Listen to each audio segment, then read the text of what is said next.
One of the most loving things that we can do for one another is to listen, and really listen from the heart. I'd like to share with you a heart-to-heart ritual that we've done in our family for many years. And basically what you have is a little red stuffed heart. Any kind of heart will do. And the most important thing is that only the person with the heart gets to talk. And the family takes the heart and they pass it around so that each member has an opportunity to share their thoughts, share their feelings, share what's really going on in their lives. And then they pass it to the next person.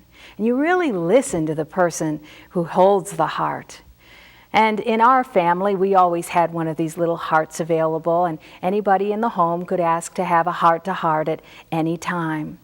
And I remember one time our daughter Kylie, she was about 5 years old, and she had asked to have a heart-to-heart.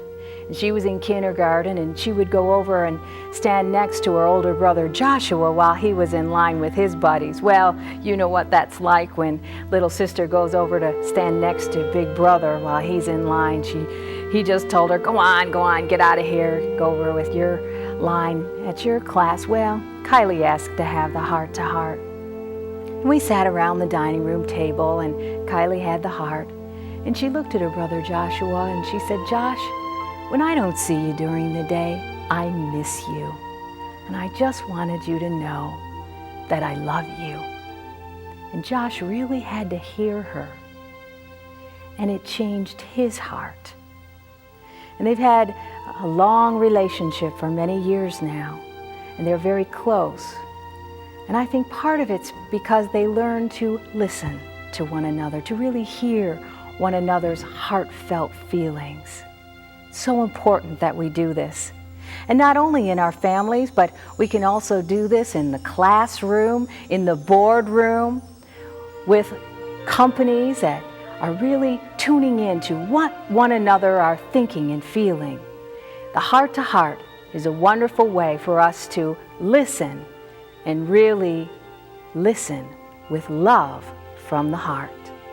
Let the full power of love flow in your life. Don't resist the life flow.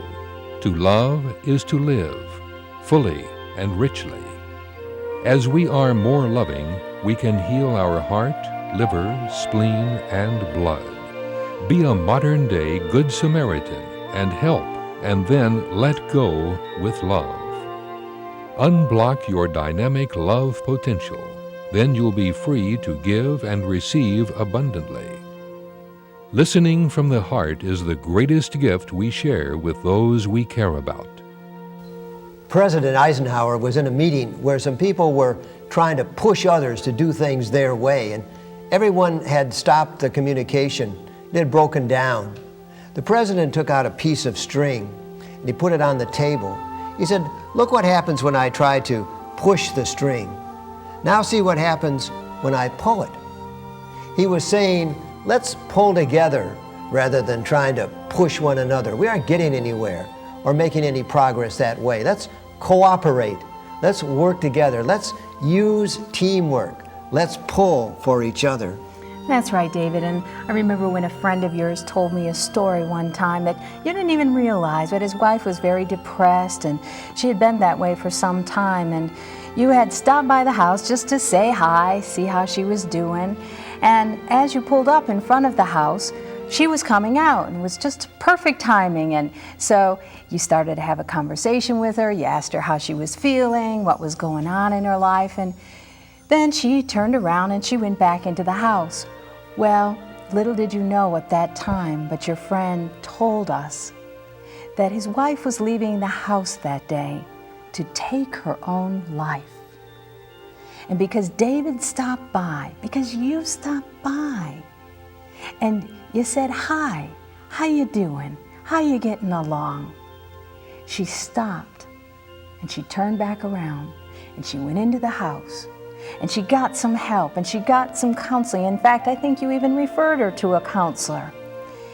And she continued to live because you showed her thoughtfulness and kindness that literally saved her life. And we can do that for one another. We can show that thoughtfulness and kindness. We sure can. And this power of love and friendship and working together and cooperating, this is what keeps us healthy, and this is what heals others and heals our whole planet. And we're not just talking about our feelings here and these higher thoughts without evidence. We actually now have scientific evidence that proves, as these studies do in this book by the famous cardiologist, Dr. Dean Ornish, that people who love, who feel loving, who have lots of friends, who are involved in the community, who volunteer their services, these people have the least amount of disease, and they live long and happy and productive lives. So it's so important that we love and that we share and we cooperate. To live is to love, and to love really is to live.